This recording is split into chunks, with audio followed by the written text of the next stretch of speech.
Formula ఈ car racing కేసులో KTR quash petition పై తెలంగాణ హైకోర్టులో విచారణ ప్రారంభమైంది.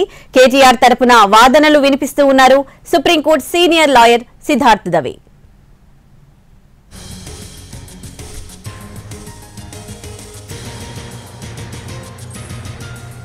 కేటీఆర్ ను అరెస్ట్ చేయకూడదంటూ ఇప్పటికే హైకోర్టు మధ్యంతర ఉత్తర్వులు ఇచ్చింది. అయితే మధ్యంతర ఉత్తర్వులు ఎత్తివేయాలని ఏసీబీ కోరుతోంది. రాజకీయ కక్షతోనే కేసులో తనను ఇరికించారని కేటీఆర్ కూడా కౌంటర్ ఇచ్చారు.